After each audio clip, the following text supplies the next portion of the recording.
The charge flowing in a conductor changes with time as Qt is equal to alpha t minus beta t square plus gamma t cube, where alpha, beta, gamma are constants. The minimum value of the current is. इन चार options में से select करना है और ये JEE mains 2023 में पूछा गया क्वेश्चन है।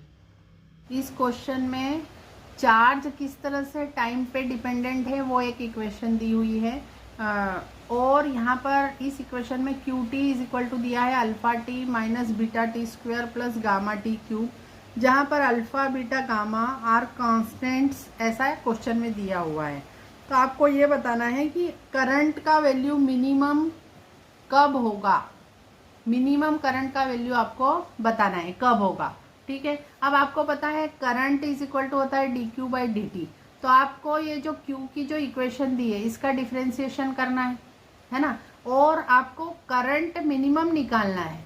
तो मिनिमम करंट निकालने के लिए क्या होता है कि आपका जो D I by D T है, मतलब इसका एक बार और डिफ्रेंसिएशन करेंगे आप, ये आई की वैल्यू है, D I by D T is equal to zero होता है, ये कंडीशन याद रखनी है ना, कि आई मिनिमम होने के लिए क्या है, D I by D T has to be zero.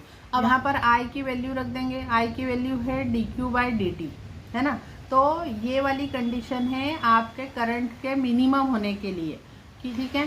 तो अब हम D Q by D T निकालते हैं, तो मतलब इसका हम डिफ्रेंसिएशन करते हैं, इसका डिफ्रेंसिएशन करेंगे अल्फ़ा टी का, तो क्या हो जाएगा, अल्फ़ा टी का डिफ्रेंसिएशन तो 1 होता है, माइनस बीटा कांस्टेंट है तो वैसा ही लिख लिया, और टी स्क्वायर का डिफ्रेंसिएशन हो जाएगा 2t, तो ये हो जाएगा alpha minus beta into 2t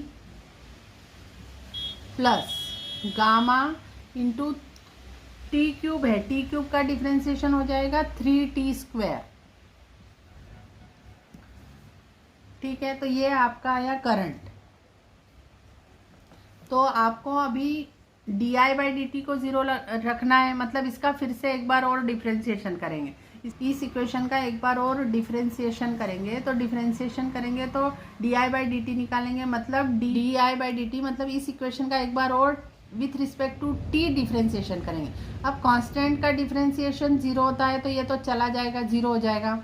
यहाँ पर -2 बीटा तो कांस्टेंट है ना, और टी का डिफ्रेंसिएशन 1 होता है तो वो भी नहीं लिखा है, प्लस यहाँ पर कांस्टेंट है 3 गामा और टी का डिफ्रेंसिएशन हो गया 2t,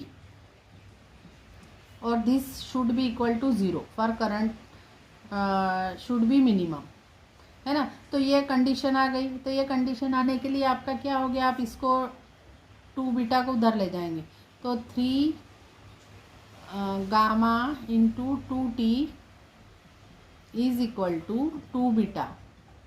ठीक है, तो 2 से 2 कैंसिल हो गया, तो t इज इक्वल टू कितना आ गया, बीटा अपॉन 3 गामा। इस टाइम पर करंट क्या होगा, आई मिनिमम होगा। तो अब इस आई मिनिमम की वैल्यू पूछी है, इस टाइम पर मिनिमम होगा, है ना, इस टाइम पे करंट मिनिमम है, तो हम इस इक्वेशन में t की जगह बीटा अपॉन 3 गामा पुट कर देंगे, तो आई इज इक्वल टू कितना हो जाएगा, तो आई इज इक्वल टू हो गया alpha minus 2 beta into T की जगह लिख दिया beta upon 3 gamma plus 3 gamma into T square की जगह लिखा बीटा अपॉन 3 गामा का होल स्क्वायर।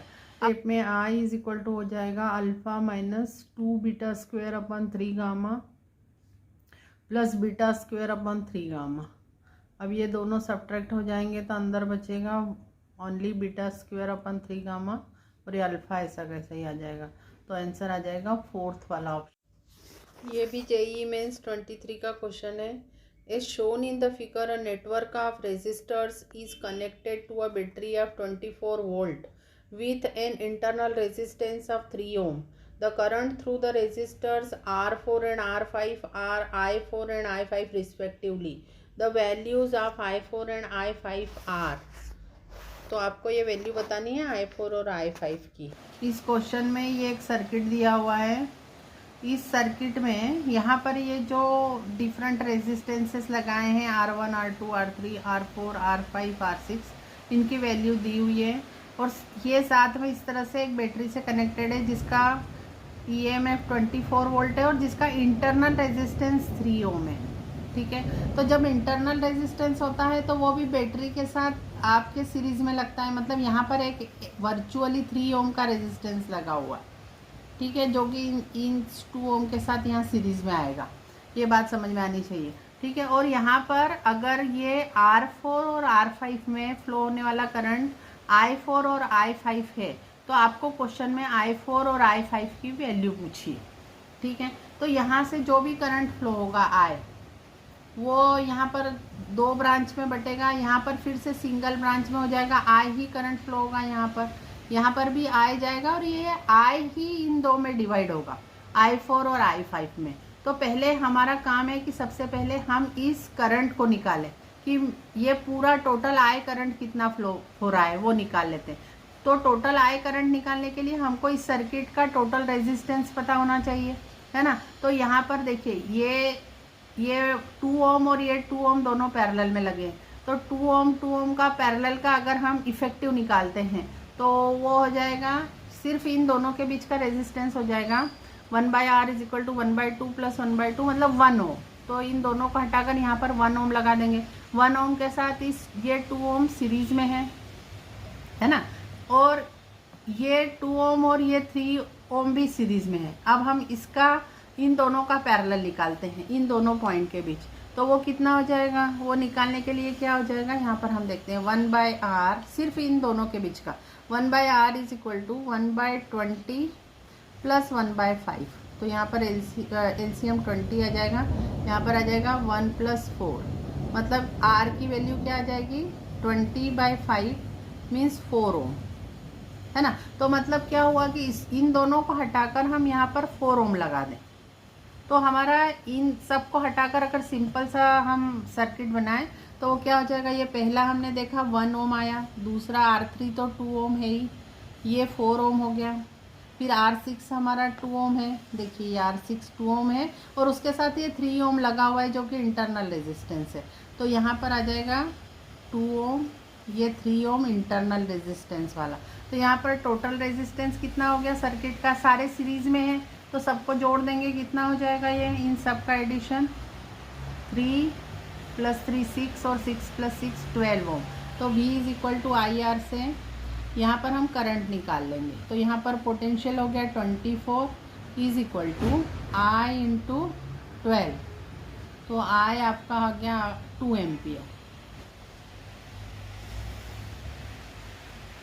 अब यहाँ पर मतलब ये जो 2 एम्पियर का करंट फ्लो हुआ,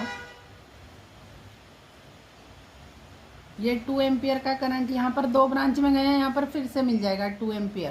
तो यहाँ पर 2 एम्पियर ही, और ये 2 एम्पियर यहाँ पर 2 जगह जाएगा, मतलब I4 और I5 दोनों का एडिशन कितना होगा 2 एम्पियर। तो I4 + I5 is equal to 2 ampere, ये आपको पता है।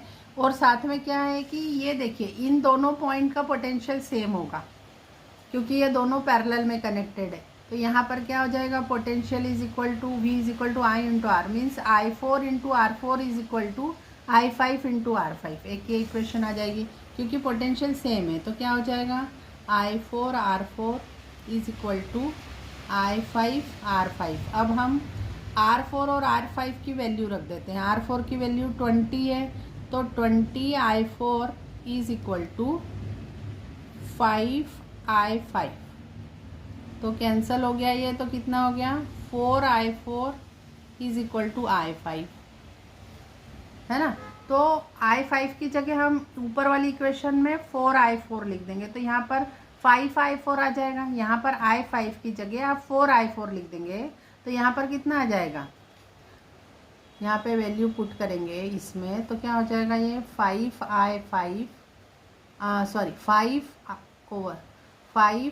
I4 is equal to 2, so I4 is equal to 2/5, है ना। अब I4 की वैल्यू यहाँ पर 2/5 रख दी, अगर यहाँ पर रखी है हमने I4 की वैल्यू, तो I5 इज इक्वल टू कितना आ जाएगा 8/5। तो ये 8/5 एम्पियर आया और ये 2/5 एम्पियर आया। ये दोनों करंट पूछे थे। Thank you for watching the video. If you are liking our videos then please subscribe our channel. ये वाला भी जेईई मेंस 23 में पूछा गया क्वेश्चन है। A hollow cylindrical conductor has length of 3.14 metre while its inner and outer diameters are 4 mm and 8 mm respectively. The resistance of the conductor is n into 10 to the power 3 ohm. The resistivity of the material is 2.4 into 10 to the power minus 8 ohm meter. The value of n is. इस question में एक hollow cylinder दिया हुआ है, ठीक है, मतलब एक समझ लो वायर ही रहती है, वायर सिलेंडर शेप की रहती है, सिलेंड्रिकल शेप की ही रहती है। तो यहाँ पर ये हॉलो सिलेंडर है, हॉलो सिलेंडर है जिसकी लेंथ दी हुई है 3.14 मीटर और इसकी इनर डायमीटर है, इनर डायमीटर दिया हुआ है, इसलिए हमने इनर रेडियस अगर R1 है तो मैंने 2R1 लिखा है। 2R1 is equal to 4 millimetre है और इसकी आउटर रेडियस R2 ले लेते हैं तो इसका आउटर डायमीटर 2R2 हो जाएगा, रेडियस के double, that is given 8 millimetre. Resistance actually given नहीं है, लेकिन यहाँ पर आजकल जेईई मेंस में इस टाइप से क्वेश्चंस पूछे जा रहे हैं कि रेजिस्टेंस अगर आपको इस फॉर्म में लिखना हो n into 10 to the power 3 ohm, तो आपको इस n की वैल्यू निकालनी है। मतलब बेसिकली आपको इसका रेजिस्टेंस निकालना है, लेकिन रेजिस्टेंस की वैल्यू आंसर में नहीं पूछी है। Resistance is written in the form of n into 10 to the power 3 ohm, तो आपको n की वैल्यू बतानी है, ठीक है। तो मतलब बेसिकली आपको रेजिस्टेंस ही निकालना है और उसके बाद इन्होंने इसकी रेजिस्टिविटी दी हुई है ना, स्पेसिफिक रेजिस्टेंस। तो रेजिस्टिविटी इज इक्वल टू दी हुई है 2.4 into 10 to the power minus 8 ohm metre, ठीक है। तो आपको फाइंड एन करना है ना। तो अब यहाँ पर क्या हुआ कि हमारा जो फार्मूला होता है resistance of any cylindrical shape wire, R is equal to होता है रो एल बाय ए, जहाँ पर रो रेजिस्टिविटी है, एल लेंथ है और A area of cross section है। लेकिन हमारा जो वायर रहता है यूजुअली वो वायर सॉलिड रहता है ना। तो यहाँ पर जो एरिया हम ये पूरा ए ले लेते हैं πr², लेकिन यहाँ पर हमारा जो सिलेंडर है वो हॉलो है, वो देखिए इस शेप का है, मतलब ये आपकी आउटर रेडियस R2 है और इनर रेडियस R1 है। तो आपको एरिया इस फार्मूले में एरिया की जगह आपको ये वाला एरिया लिखना है। तो अब इस एरिया को निकालने के लिए क्या हो जाएगा, ये पूरा एरिया आ जाएगा πr2² माइनस ये बीच वाला अंदर का माइनस कर देंगे πr1², है ना। तो एरिया इज इक्वल टू हो जाएगा πr2² minus πr1²। Pi common ले लेंगे तो अंदर बचेगा R2² माइनस R1²। अब a² minus b² is equal to होता है a प्लस बी और a माइनस बी, तो इसलिए लिख दिया इसको R2 माइनस R1 और दूसरे ब्रैकेट में लिख दिया R2 प्लस R1। अब R2 और R1 की वैल्यू लिख देंगे। हमारे R2 रेडियस की वैल्यू, आउटर रेडियस की वैल्यू 4 है, 4 मिलीमीटर है और इनर रेडियस की वैल्यू 2 मिलीमीटर है। तो 4 माइनस 2 और 4 प्लस 2, और ये मिलीमीटर होने के कारण 10 टू द पावर माइनस 3 का दोनों बार मल्टीप्लाई किया है, ठीक है। तो ये 4 माइनस 2 से 2 आ गया और 4 प्लस 2 से 6 फैक्टर आ गया और ये 10 टू दी पावर माइनस 6 हो गया। तो अब एरिया की जगह ये लिख देंगे। तो अब ये जो फार्मूला है इसमें हम सब वैल्यूज लिख देते हैं। तो आर का वैल्यू क्या लिख देंगे, आर का वैल्यू उन्होंने इस फॉर्म में पूछा है n into 10 to the power 3, तो यहाँ पर लिख दिया। अब यहाँ पर रो की वैल्यू लिख दी 2.4 into 10 to the power minus 8 into length दी हुई 3.14 अपॉन πr²। तो ये जो पाई है ना, इस पाई को हमने 3.14 लिखा into 2 into 6 into 10 to the power minus 6।